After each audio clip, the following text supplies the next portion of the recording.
He's angry about mortgages. It's Angry Mortgage. He's swearing.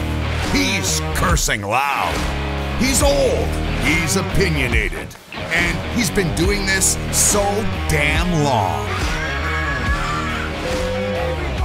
This program is about mortgages, and this is mortgage advice, but the advice may not apply to your situation. Contact licensed mortgage professionals for specific recommendations before you make decisions about mortgages. You may not agree with Ron, but if you don't, he thinks you're wrong. Oh, and did we say there is a lot of swearing? Okay, we're back. Angry Mortgage is back. We're back. We're on the air. By the way, this is making me mad now, but I got to say it. I've been reminded last week that I got to keep telling people to push the fucking subscribe button.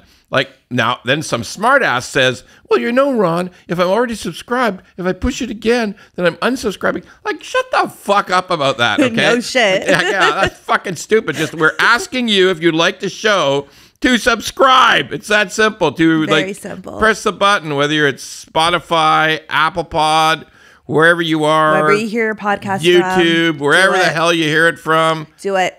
Subscribe. Okay? Yeah. Like, it's just... Don't miss out. It's good content. It is great content. And I guess I better be... It's our opinion. Our opinion is this great content. Not it's bias or anything. A little biased. But anyway, the point is, we don't make money from this show, because that's what a lot of people do. A lot of people do advertising within their show. Yeah. And they try to get money from YouTube, and we don't do any of that. We're just none of it. Educating the folks. Well, please get mortgages from us too. Like, by all please. means, call in and get a mortgage. Okay, like, contact us and get a mortgage. But we're not actually trying to make actual dollars out of each individual show. We don't advertise it. We don't do any of that stuff. It's free to share too. So free to share, by all means. But subscribe to this show, please. Jesus, I guess apparently we've gone 4 shows without ever talking about it. So yeah, I know. And then most people, when they start their show, they'll be like, "Don't forget to like and subscribe" or something like that, and we just like exactly. It's completely gone over our head. I gotta admit, I got guys that start every single show that way. I mean, friendly reminder. All right, so we're enough. Subscribe if you want. Fuck it. So the economic news. There's always economic news every week that sort of creeps in and affects mortgages and affects housing somehow. So it was pretty interesting. The U.S. inflation went down more than they expected. Oh. Which was a bit of a shock. So that was interesting in the States. And it has sort of a meaning here because our economies are tightly linked. So I mean, that's meaningful. Yeah. It's meaningful that their inflation number is down because it gives their Federal Reserve an opportunity to pause rates, and even better opportunity to pause their rate increases. And so that's over. But we have had bits and pieces of worse retail sales information in Canada. Like, for instance, for retail, this is a big time coming up, right? Like, the Christmas, holiday season. I think it was like Black Monday is on us, or some Black Sunday, Black Friday, something's black. For okay? like the month. Well, Black Month, Black Week. Like, I mean, it's all about like shopping, I guess. Sales, like, just sales. Can I tell you something, honestly, Jan? When you're old like me, you pay zero fucking attention to this stuff, okay? I'll tell you one thing about old people. There's 2 kinds of old people. There's old people who like meticulously plan buying stuff, purchases, retail stuff, because... That's probably going to be me. Maybe. I'm a planner. I plan everything. But still, when you get old, because you have more time on your hands. True, right? yeah. You know, they're not like me. Like, I'm still working, okay? Not much. Like, I'm only part-time. Really, I'm just part-time. But I'm spending 46 hours. My phone tells me I spend 46 hours on social media every week. So, holy shit. That's like a full-time job. It's more than like full-time and overtime. OT, yeah. It's crazy, okay? Yikes. That's an eerie thing about the phone, right? It will tell you what apps you're on, okay? And I'm clearly fucked because I'm spending way too much time on it. But like, I only really work, part-time in the mortgage business, although sometimes it seems more than others. But the crazy thing is that old people who are totally retired, they get a lot of time. So they can either plan the shit out of their purchases, right? Or they're like me. They just don't think about it at all. Like if I need something, I buy it. If I run out of something, I buy it. Otherwise, I don't buy anything anymore. Like that's good. I only buy but that's what happens when you're old. Okay. Like you don't buy stuff for your house because you just think the old shit that's there is fine. Okay. If it's not broke, don't fix it. Well, it's sort of like, but it's like, it's like sometimes, Will, my son will say, you realize how old that couch is, that chair is, right? That's like, that lamp is like from the dinosaur times. Okay. That lamp is so old. I don't think lamps and dinosaurs existed together, but still. But if you're old, you don't care. I don't know what happens. It just goes out of you. I don't know what it is. It just goes out of you. So, I mean, I got the famous office chair that's like destroyed. Yeah, that thing is falling apart. And it's just like gross too, right? It's really gross and like filthy. you're missing pieces of like... missing like it's just questionable. It's really fucking ridiculous, but you just don't care when you're old. You don't care about stuff. I don't know why it is, but it's just true. You just stop caring. Funny. So here's an interesting thing retail sales. This is the big time, right? Coming up, Christmas sales. And they're all projecting lower sales. Every retailer in Canada is projecting lower sales. And then I caught a news item from the travel industry that several airlines are watching, because they can look at the ticket sales from last year at this time. So ticket sales are down. So we talk about the recession, and there are indications. So that's something. Well, people are thinking before making huge purchases and unnecessary purchases, right? Yeah, that's for sure. I mean, but by the same token, I mean, I'm not against Christmas. I may be old, but I'm not against Christmas. I'm fine with Christmas. I'm fine with people exchanging gifts. I'm good. Okay. Here's a mysterious thing that's happening that it just sort of came up in the last 6 weeks. Just blew up in the last 6 weeks. Variable rate mortgages. So here we are. I've been cursing the shit out of variable rate mortgages from before the show started. Way back. Okay, way back. And people were mad at them. Let's face it.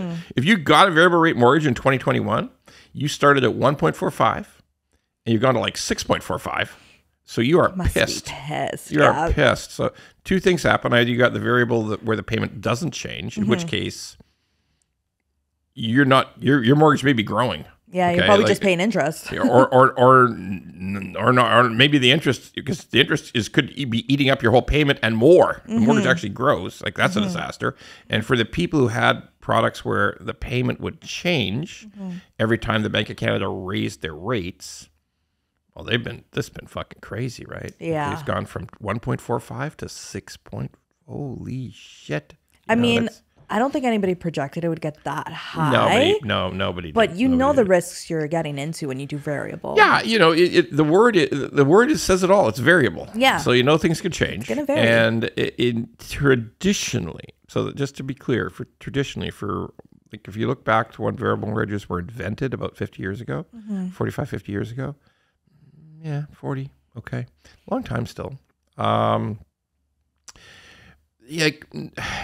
Everybody understood because they were a lower basic rate, a lower interest cost, because the risk went to the mortgage holder. The risk was on the borrower about what was going to happen. So there has to be, fixed rates have to be more expensive because it's a guaranteed contract. Yeah, exactly. Absolutely guaranteed. Yeah. So now, what has suddenly happened in the last 6 weeks? I'll give you the numbers. So I was talking to a vice president who's in charge of mortgage sales at a big lender, and nobody wanted variable. Absolutely nobody wanted variable. Like variable mortgage sales, variable mortgage, we called origination. Variable mortgage origination was under 2%. Okay, which makes sense. Like everybody's pissed off at him, scared, pissed off, don't want it. It's going up. It was going up, and it was dead. Like basically anything statistically under 2%, who cares? Who gives a shit? It doesn't matter. Okay, it's gone. It's zero. It's gone to 13% in 6 weeks, from under 2% to 13% in 6 weeks. Why? Because it's stopped going up. Yeah. And the word on the street is, our friend Tiff Macklin, he won't ever confirm anything. No, I don't confirm anything. You have to listen each meeting. I will tell you at each announcement date. I will tell you what's happening, and I don't give away any secrets. Yeah, whatever. Tiff. Okay. Apparently, people in government, they don't necessarily listen to the show, but they read my tweets. So They do. you're supposed to call it X now. You're supposed to call it posts on X. That's what you're supposed to say. They get it. But apparently some of them do get it. So, got to admit, some of the TIFF stuff's a little adolescent, right? It's a little bit adolescent. But anyway, yeah. So TIFF is basically, it's come to the conclusion that there is a high chance that the increases have stopped. Okay?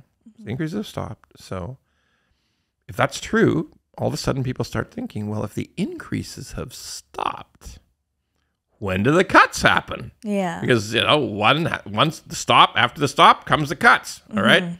So that's reasonable. Yeah. I don't fight that.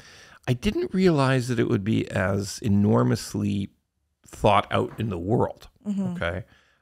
Because I don't think consumers really study the hell out of this stuff. Admittedly, consumers are smart. In the time when they need to do something, whether it's renewal or house purchase, they do study mortgage world pretty carefully. They research. They do their research. Okay? Yeah, of course. You must hear that from the people that you talk to, right? Oh, yeah. Everyone's always shopping around. And they're online, Yeah. They're checking it out. Okay. Yeah. So we know this is true. And, okay, so they've decided... that's a big jump, right?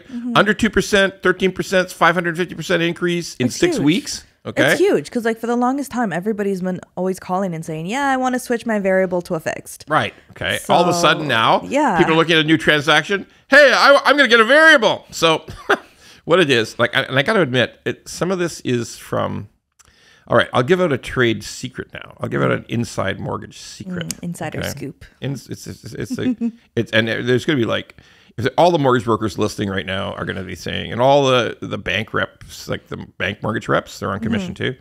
They're all going to be thinking, oh, you fat bastard. You bastard. Why are you talking about this? All right, so here it is. You make more money on a 5-year term in the mortgage business than you do on a 2 or 3-year term or a 1-year term. So you make about 38% more money on a 5-year. Now, in the last 14, 15 months, everybody's been taking 2-year, 3-year, a lot of 3-year, because everybody said, well, 5-year is very, very high. And even though 3-year is a little bit higher, eventually it'll come down. So I don't want to commit for a really long time, like a whole 5 years. I'll be pissed off for 3 years when it goes down. Okay? Exactly. It might be okay for 2 years, then it goes down and I'm mad. Okay. And it's really expensive to break. That's fair. Yeah. Okay. So there was a lot of 2-year and 3 years sold, but that's a piss off, right, to mortgage people, commission mortgage people. Of course. There's a lot less income. By the way, it doesn't make any difference between variable and fixed. Listen, everybody, remember this. Variable and fixed is the same commission, okay? It's the shorter terms that pay less. Yeah.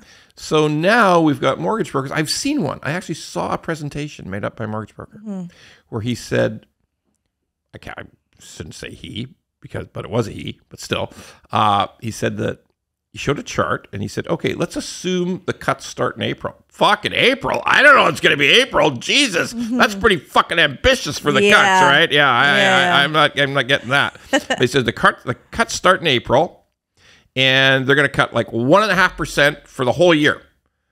Well, holy shit, that's pretty aggressive. I mean, but what ends up happening is, well, actually, I saw another person who put out a chart that was a 2% cut for the whole year, literally going down 2%. So let's imagine prime today is 7.2. They're projecting 5.2. Okay. And that means a variable rate at 6.2 goes to 4.2 by the end of 2024. Okay. End of 2024, starting in April, cuts start in April. By the end of 2024, 4.2. It'd be nice. Yeah. But really nice. But it's a guess, and it's an aggressive guess, super aggressive, both on the time it starts and on how much it cuts. Okay, By the way, I'm not saying that it's impossible. There's a guy named David Rosenberg, a very well-known economist, been doing this for a long time, very senior person, and he's talking about 2% cuts for the next 12 to 18 months. So, you know, there's other people who think that way. Fingers crossed. Now, but my point is, if you're the commission salesperson and you're showing this to the borrower, that looks like a better deal, right? And you also have the advantage of everything to do with variable is a limited penalty. It's only 3 months interest. Okay, it's not interest differential, which can be much higher. Like if you took out a 5-year and rates dropped in 2 years, the cost of breaking could be like it's pricey through the fucking roof, right? So it's an interesting presentation that people could like, and all of a sudden we go from under 2% to 13% in 6 weeks. That's a story. I mean, I was shocked when I saw the numbers, just absolutely shocked. So, but that's what's happening. And by the way, it's not crazy. Okay. Like everything about this stuff is what we call balance of probabilities. I read a book to do with trading last week, like trading in the equity market, the bond market, even trading in the crypto market. Okay. By the way, I don't endorse crypto. Fuck crypto. Okay. Like that's my position. Oh, and triple fuck NFTs. I know a lot of people saying, what's an NFT? Oh my God. You remember that. You saw about NFTs, right? Yeah. Was that a scam or what? It was a huge scam. That was the biggest scam on fucking earth that I ever saw. Okay. Like I'm gonna sell you a certified blockchain image of bullshit. Okay, like an ape cartoon, for fuck's sakes. I'm gonna sell that to you. I sell you a bored ape for $300,000. Like, fuck you, you're out of your mind. I mean, like, that's anyway. Crazy. Remember what they always used to tell me? I always told these NFT people, you're out of your fucking minds. It's all gonna bullshit. It's all gonna go to zero. Okay? Yeah. And they always used to say the same thing to me. Oh, you're too old to understand. Good luck staying poor. Okay. Well, guess what? Everybody who bought an NFP, you're fucking poorer now. Like, what the zero, you fuckers. Okay. Like, anyway, I digress. It's balance. They talk about in any kind of trading, you talk about balance of probabilities. Okay. So, yes, you are still making a wager if you decide, yes, I'm going to take a variable rate mortgage now on the belief that the Bank of Canada rate is going to come down soon and quickly. That's, by the way, like I am highly knowledgeable in this thing. And I would say the answer is yes. Those two things will happen. It will come down someday, and then it will come down not just 0.25%. It will come down significant amount. Like, it's just the way the world works. Okay. It's all about when, though. It's the when, it's the how fast, it's all those other things. Okay. And I can't comment on that. I mean, maybe the summer might start. I don't know. I could be wrong. But when you work with balance of probabilities, you say, well, eventually it will the greater balance is that it will come down eventually. So you could be right. You could take a variable and everything, maybe not the April thing, maybe not the 2% thing, but it could work out. I'm no longer a person who says never take variable. Okay? I'm not there anymore because why? Everybody say, hey, you baby fat fuck, you told us, that it's going to be bad, it's bad, don't do it, now you're tune, you fucking liar. No, not liar, okay? New information. Exactly. New information creates a new set of facts, all right? I'm still not saying April, I'm still not saying 2%, I'm not saying any of those things. But the balance of probabilities are, by the way, that is still the risk. It's a bet, it's a wager. Of course. But because who the hell knows? Some bizarre event could happen. Primary could even go up. I don't know, but it would have to be really, really bizarre. So balance of probabilities, it does come down. Variable may not be a bad thing. 1 year, 2 year mortgage fixed, also not a bad thing. But that's sort of what we're looking at right now. Yeah. So we got a new feature.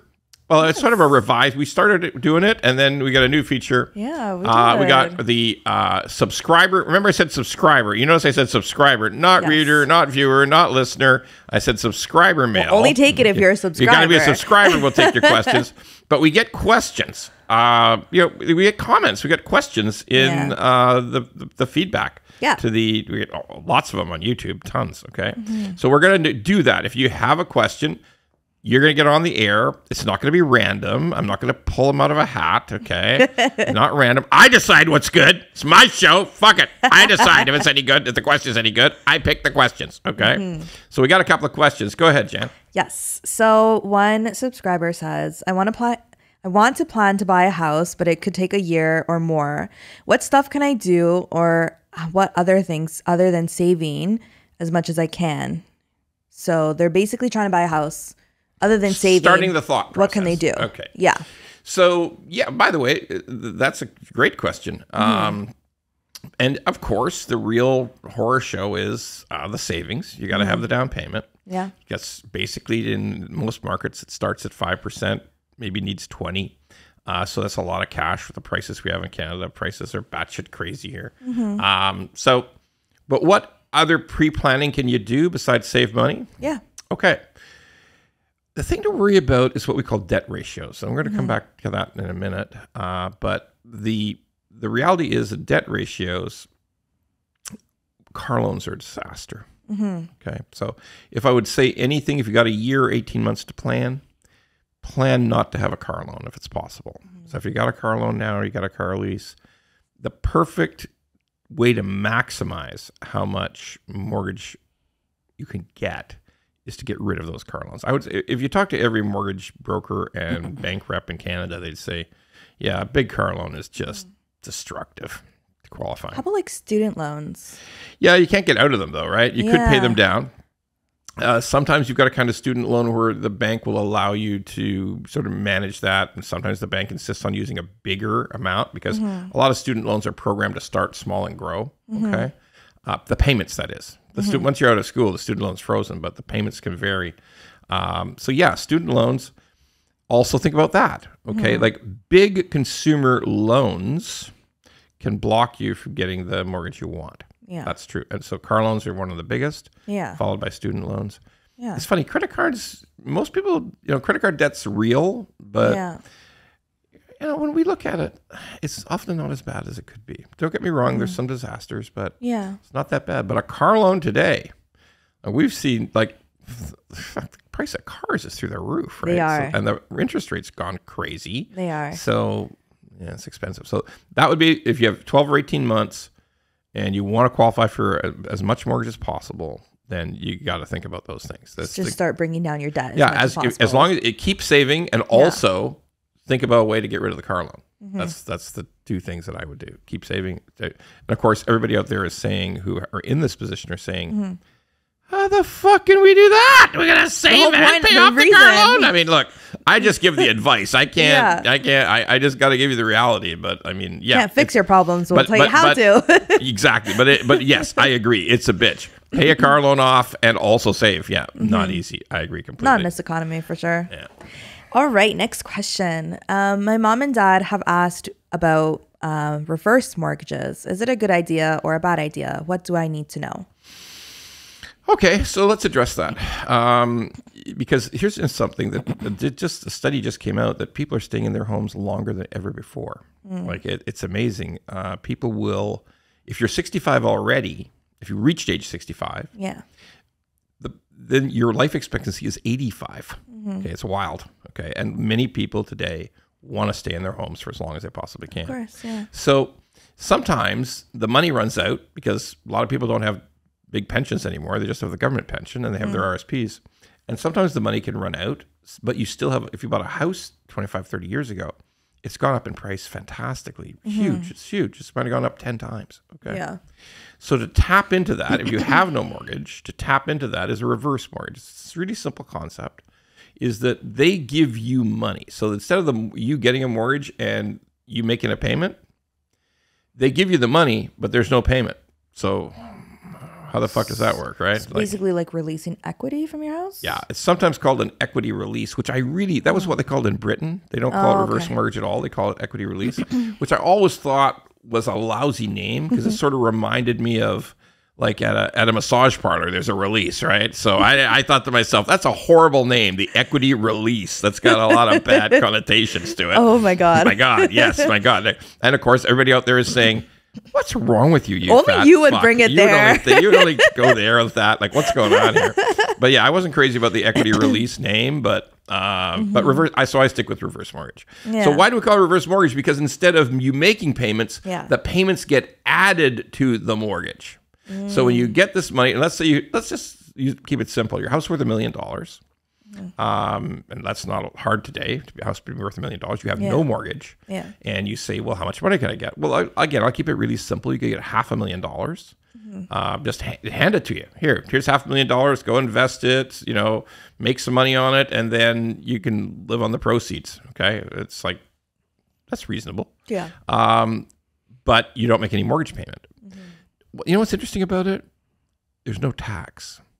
Like, because you're actually borrowing money, you can take that $500,000 into your bank account and not pay a nickel in tax. Like, if you have investment returns, you gain interest, you will pay tax. But the actual money going into your account, it's not like a capital gain. It's not like an investment recovery. It's nothing. There's no tax implication at all because you actually borrowed the money. Okay. Yeah.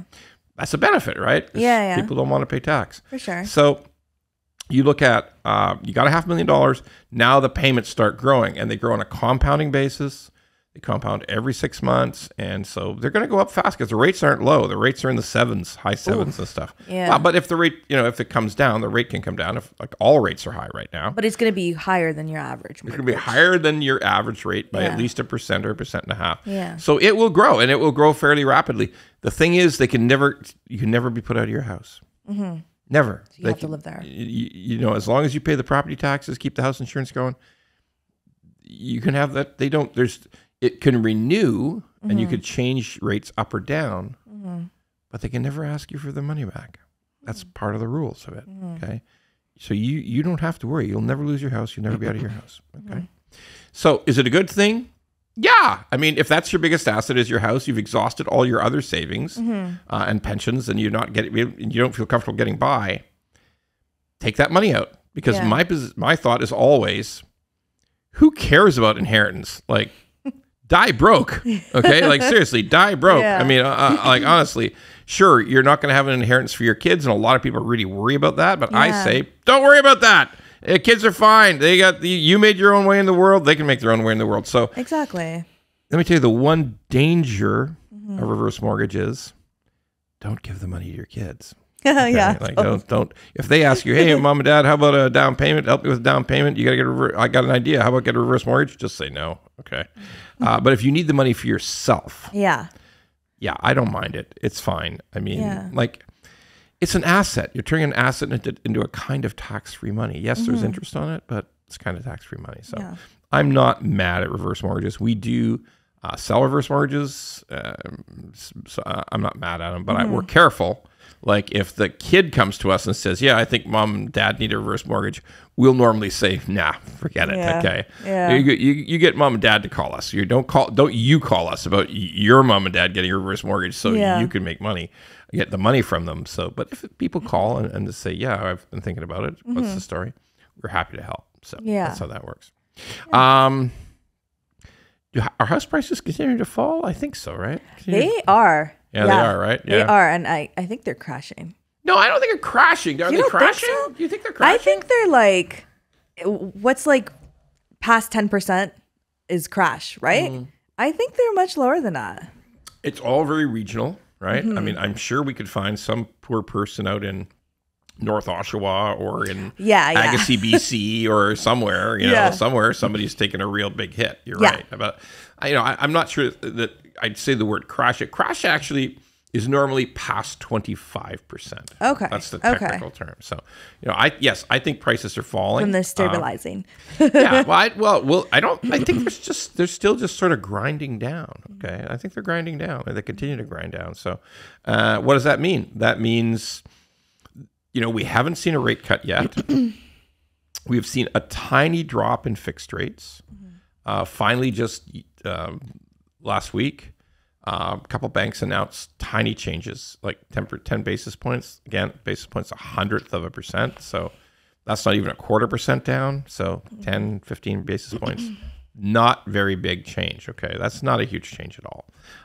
So I would say that high rates will keep grinding house prices down. That's just the way it works. Yeah. Okay? And these rates are for the kind of house prices we have. So it's interesting.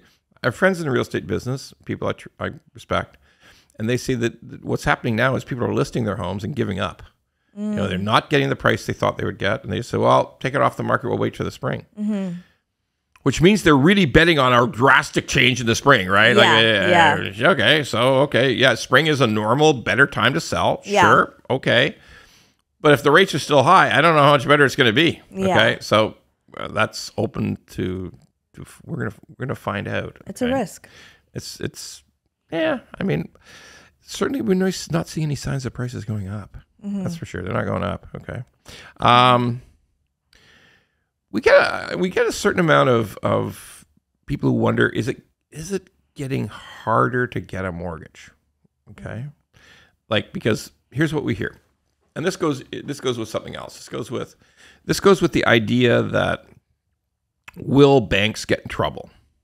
Will people not pay their mortgage, and people will go into default, and people will then, bank will have to take the house away from them through a legal process. That's foreclosure, power sale, quarter sale, whatever. And then what happens? Like, if the bank sells it, they're probably going to not get that high a price. And then all that, have to do too much of that. And what happens if the bank loses money and all that stuff. Okay. And that sort of goes into the idea that, well, if banks are worried about rising default, about people not paying their mortgage, will they get tougher about issuing mortgages? Will they be tougher about approving new mortgages? Okay. Right. So I would say two things. Number one, it's a little tougher to get a mortgage approved. Banks are getting a little harder on making sure that debt ratios work. That's why I mentioned the thing about paying off the car loan. Yeah. They're harder on those things. And then they're a little harder on making sure you've got some real assets. In other words, after you've made your down payment, is there money left? Like, is there money left over? Like, do you have an RSP? Do you have some savings? Do you have, like, once you've made that down payment, will you still have some money around if things... What are you living off of, basically? Particularly if there's unemployment strikes, right? Yeah. So it's good to make sure there's some savings and assets in the background. So we're seeing more of that. We're seeing more, like, for instance, when you do all that study about debts versus and what's the mortgage cost and what's your car payment and what's the property tax and what's the utilities, you do all that calculating. And then it turns out, theoretically, all those payments should not exceed 44% of your gross income. That's sort of the rules we live by in the mortgage business, right? So we used to get exceptions on that. We used to get 46, 48, 50. When it was running really hot in 2021, like in or beginning of 2022, sometimes you can even get 51% approved as an exception. Wow. That had to go get approved as an exception. That's not a normal file. Well, there ain't too many exceptions anymore. Like, that's kind of gone by the wayside. So to that extent, yes, it's getting a little harder to get a mortgage. But if you're the perfect person, got great credit, solid job history, and you've got you've got those debts under 44%, 44% of gross income, no problem. You're going to get a mortgage. Yeah. For that amount, whatever that formula works out to. So that's still true. So let's go back to the idea of the banks getting in trouble. I get a lot of this in social media. A lot of times people just say, well, the banks are doomed. They're banks. They're not doomed. They're not. They do more than mortgages. They do more than mortgages. They're in a lot of other businesses. Some of their other businesses are declining a bit. Like we talked about, the car loans are a little dicey these days, and it's like BMO got right out of it, right? I mean, they just walked away. But they are well-capitalized entities in Canada. Yeah. Okay. Yeah. Very well. And people like to compare it to 2008, like in the U.S., when all things went to rat shit. Yeah. Okay. So this isn't the same as the U.S. We never did what they did in the U.S. in 2006 and 2007. We never did that. They were giving ninja loans. Like, you didn't have to have a job. You just used to write on your own piece of paper, hey, I'm self-employed as a gardener and I make $280,000 a year. And they took it. And they gave you a mortgage based on that. It was utter bullshit. Yeah. I mean, look, we've never done that in Canada. Yeah. We've never done it. It doesn't exist. And Therefore, that's not going to happen. Well, most importantly, I've seen the math. Like I've seen very smart analysts do the math. And here's what they did. They said, okay, let's take the current mortgage default rate, which is still, I think we're in the next quarter, we're going to see it's up. All banks are going to report at higher next quarter. But right now, it's only 16 beeps. 16 beeps is, it's lower than many other countries, right? Yeah. That's a record. That's really incredibly low. Yeah. So the analyst showed me in a really simple calculation that if we increased that 16 beeps 15 times, like 15 times 15, like we're going to take it past what it's ever been since the Great Depression. We're going to take it all right through the roof, okay? Yeah. Which is crazy, but like 15 times today's default rate, that's super crazy high. Okay. Yeah. And then he said, let's also assume when the banks sell the houses that it's 30% off the value that they expected. That's huge too, right? Like that's assuming incredible levels of default, 15x default. Yeah. And that every house they sold was 30% lower than they expected. I'm not saying they took a loss necessarily, but it was just lower than they expected. They showed it on their books. Okay. Nothing happened. The analyst showed me nothing happened. He says, look, they can just cover that. There is losses. There's several $1 billion of losses. Okay. Not to that extreme. But he pointed out, no, billions is real. It's really billions. No, I meant like, but he says they could pay it out of excess capital. Yeah. So it's not like they're not going broke. They're not even. The worst thing that would happen is they couldn't increase their dividends. Might even, like, by the way, like for a bank to lower a dividend in Canada is like the apocalypse. But still, he says, look, I've looked at individual books of mortgages.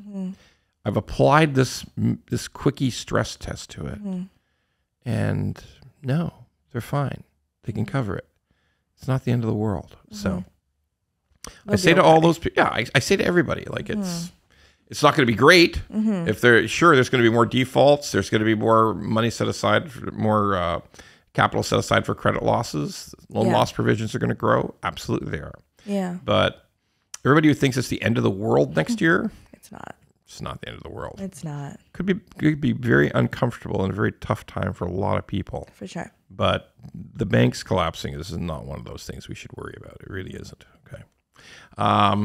And you know, I respect people for worrying, you know, because they see these incredible house prices that exist in particularly British Columbia and Ontario. They see these huge mortgages because there are some huge mortgages out there. There is, yeah. Here's the other thing about it that we don't always realize. Not all those mortgages are bank mortgages. When you see a sign up for being sold under power sale, like the real estate sign says sold under power sale, when you dig into it, and you go into the background of it and pull a search or something, a title search, it's not a bank. Bank didn't give the mortgage. It's private lenders gave the mortgage, or mortgage investment corps, or an alternative lending bank, okay, small bank that lends alternatively, who understand that they're going to have a slightly higher default than a regular bank, have a higher default, but they also maintain more loan to value. They don't lend to 9. They don't even, sometimes they don't even lend to 80%. Like they insist on going to 65% of value. Wow. So they're well covered. Yeah. Okay. Yeah.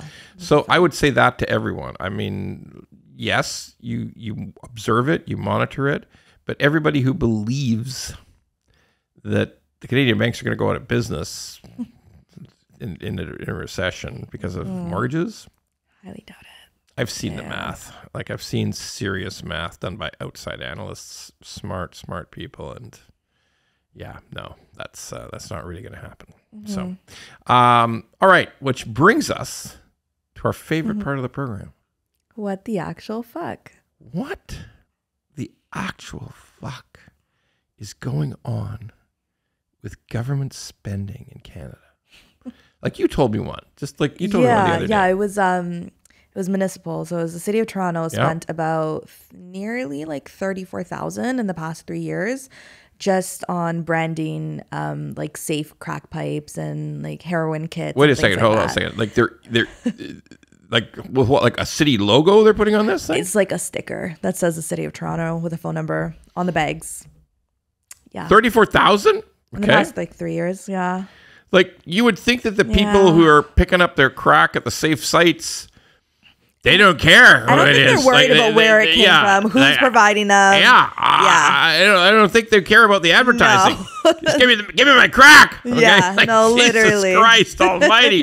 Give me my methadone. Give me my crack. I don't care what stickers on it. Like, holy shit. Well, it's just nonsense. I'm gonna top that. That was fucking ridiculous, but I'm gonna top that. Okay. It's my favorite lately, and there's been a bunch. You know, we talked about Arrive scam, and we've talked about some of the other things that are going on. Yeah. By the way, just today, it was announced that they'd missed their accounting on all these battery plants. You must see the publicity, right? By the way, I love EVs. I think EVs are the future. I'm good with EVs. I'm not one of these guys who wants to fight about, like I don't fight climate change. I believe in climate change. I believe in electric cars. I mean, like, hey, listen, I take Uber sometimes, and like half of them are Tesla, right? Half of every Uber that exists is a Tesla because it's a cheap way to run a car. Yeah. And it's just, and I talk to the drivers every time. I say, how do you like the Tesla? And they all say the same fucking thing. I love the Tesla. I love this car. Okay. Yeah. Why do you love the car? The car performs really well. Yeah. It's really fast. Like it's incredibly fast from 0 to 60, right? It's unbelievably fast. Yeah. He says it's quiet, it's fast. And it's true. I just plug it into the charger at home every night when I go home. Yeah. I never run out of charge. Exactly. So anyway, it's weird. Like normally when you talk to drivers of some cars, they'll say, yeah, I love the car, but it's got this problem or that problem. Tesla guys just love the goddamn cars. They all love the fucking cars. Okay. So this is not an ad for Elon. People don't start on me. Don't start. Social media don't start on me. I'm not advertising Elon, just saying that drivers like their Teslas. That's all I'm saying. So anyway, they said all these battery plants that the government's supporting. Well, they missed the math. And now instead of like $36 billion of tax credit commitments, now it's $40 billion. Like they just can't count. Like, holy fuck. But that's not my favorite. Not my favorite. My worst, craziest bullshit thing in government waste and spending is the Supreme Court building in Ottawa. Oh my God. Supreme Court building. Okay. So there's only 3 courtrooms in this building. That's it. Just 3. Okay. And there's only a little over 200 employees, of which half are normally working from home, give or take, right? So, okay, yeah. So that the building is just 3 courtrooms and offices, obviously, meeting rooms, offices, stuff you need in a place. Sure, yeah. $1.3 billion renovation. $1.3 billion fucking dollars for 3 courthouses. Okay. Oh my God. I think they built a courthouse here in Toronto. They did, yeah. I heard about that. Yeah. Yeah. Was it, I think, how many court was like 26? I think it was like 26 or 27 courtrooms. Yeah. Like there's 450 people, 500 people work there, offices, all this stuff. That was only $1 billion, right? And that's 27. Oh my God. So here's the deal. They started this thing in 2018. They approved it in 2018. They decided they would have to move everybody out to renovate into a new building. So they picked a building and said, we're going to renovate this one. Okay, so they were renovating that. Then they ran into all kinds of delays. By the way, the original budget was $1 billion by the Capital Commission in Ottawa. Okay, they're building the new Capitol too. I mean, like that's $7 billion. But anyway, but that's okay. At least it's the Capitol. This is just this is 3 fucking courtrooms. 3 courtrooms. Okay? That's all it is. So they're going to move everybody out. They started in 2018. It's still not finished. It's 5 years, still not finished. They're going to move next year. And then they're going to start on the old building. Oh my God. The renovation. God. It's already over budget. That's why I'm using 1.3. Yeah. No question it's going to be 1.3. It's probably going to be 1.7 by the time it's finished. Then they're going to start like 5 years, probably more delays, of renovation on that Supreme Courthouse building for the 3 courtrooms in it. Yeah. Okay. So this whole process is going to take like, I don't know, 12 fucking years by the time it's finished. Oh maybe my God. 11, 10, 11, 12. $1.3 billion fucking dollars. Okay. Taxpayer dollars. Taxpayer dollars. Okay. Oh my God. Like you could have torn the fucking thing down. Started from scratch. By the way, I put that, I posted that on social media, and I had like a dozen people who work in construction in Ottawa, and they sent replies, and they all said the same thing. Dude, it's all a scam. It's all a scam. Like it costs a quadruple, quintuple, sometimes 10 times. Everything costs 10 times. Yeah. They gave me a bunch of examples of ridiculous, insane waste. Okay. But yeah, 3 courtrooms, Canadians all across the country. Next time you think about the Supreme Court, think about it. They're going to cost you $1.3 billion fucking dollars, okay, for 3 courtrooms. 3 courtrooms. The most expensive courtrooms in Canada. I give up.